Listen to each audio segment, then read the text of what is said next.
Like, I hate this movie. I hate this movie. What's gonna happen next? What's up, everybody? And welcome back to my channel. This is your girl, TheLazyGirlWorld. And I'm back with a somewhat fun topic for today. Or at least I feel like it's fun. Do you guys have like that guilty pleasure movie where it's such a bad movie? It's a bad movie. Everybody knows it's a bad movie. It doesn't make sense. It's stupid. You hated it when you watched it. But for whatever reason, whenever it comes on, you're like, I have to watch this again. I have to watch this. I have to. So when it comes on TV, even though you're probably doing something you need to be doing, something important, you go ahead, you sit down, you watch that movie. Sit through the commercials, you watch it some more. Sit through the commercials, you watch it to the end. And you're like, I still hate that movie. Why do I watch it every time? I don't know.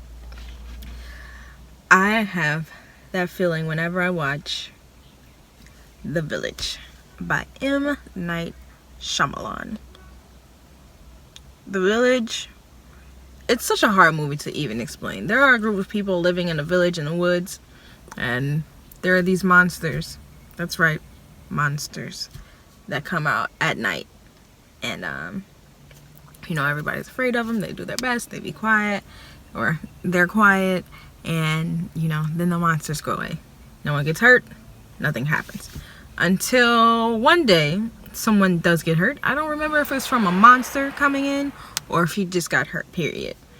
And they didn't have all the supplies they needed. So there's this girl, this blind girl, and they send her to go and get supplies for them. I don't know if they draw her a map or they tell her how to get the supplies. I don't know. But they send her out to get the supplies. And her being blind does play into why they sent her and not anyone else. So it turns out that the village is a sham, you guys. A sham.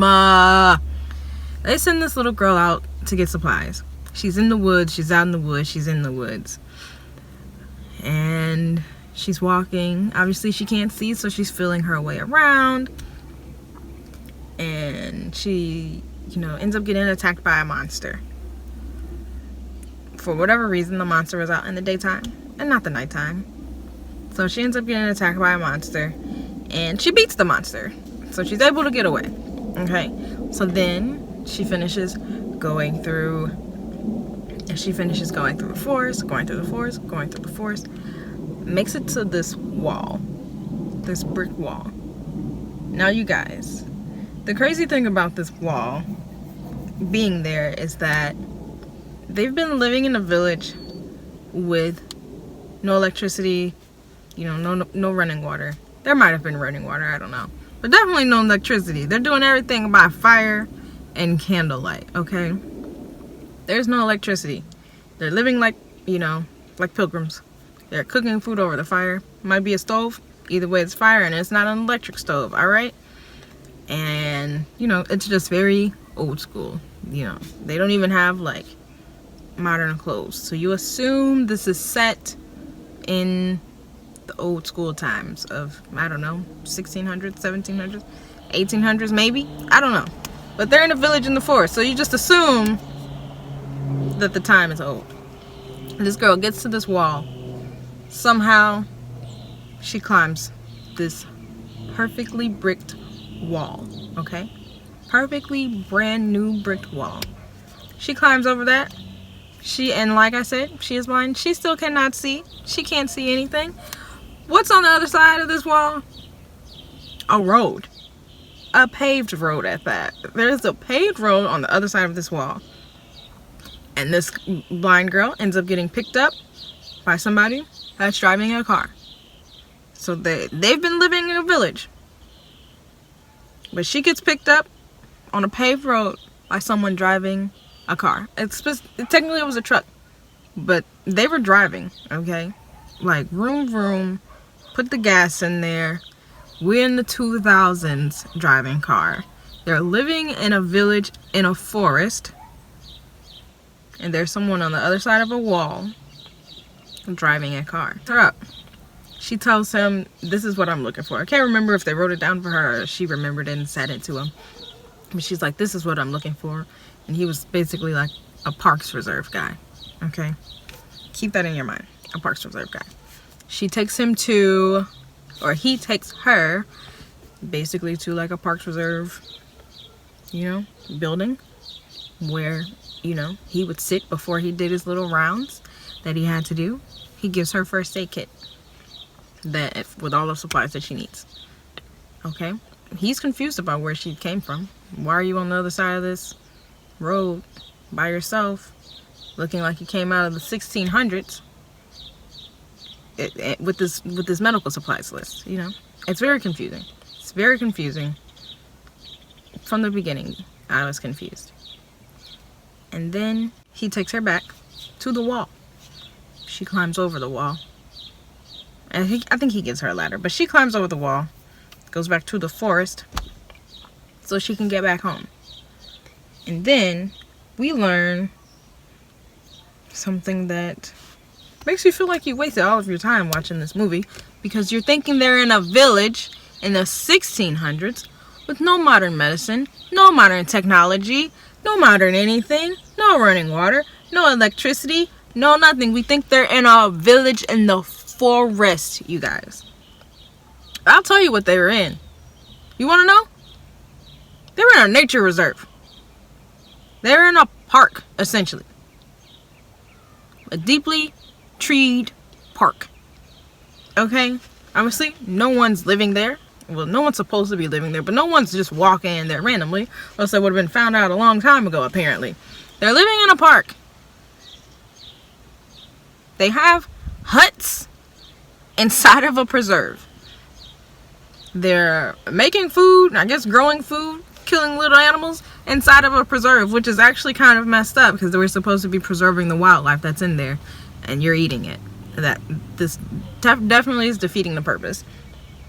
So at some point in time in the movie, might have been at the end, I really don't remember because like I said, I hate this movie that I watch so much.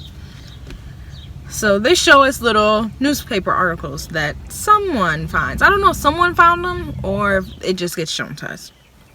But essentially explains to us why these people decided to live in this village in the forest. Turns out, well, first of all, turns out there are no monsters. Okay? They're just people dressing up as monsters, which is really just like, you know, a buffalo skull, or antelope skull with the antlers and stuff, and long robes, walking around like they're monsters, but they're not. It's so frustrating. So through a series of newspaper clippings, they show us that all of these people, all of the, like, I guess the elders of the village, you can say, had tragedy striking their lives one way or another, you know, for whatever reason, something happened. So the elders of this society decided, or the elders of this village decided, you know what, we're done with this world. And somehow they met each other. Don't really remember how they all met each other. They decided they were going to go in a nature preserve, make a little village, invite other people to live there with them, have family and friends and everything there. Like, there were a good amount of people in this village, in this nature preserve.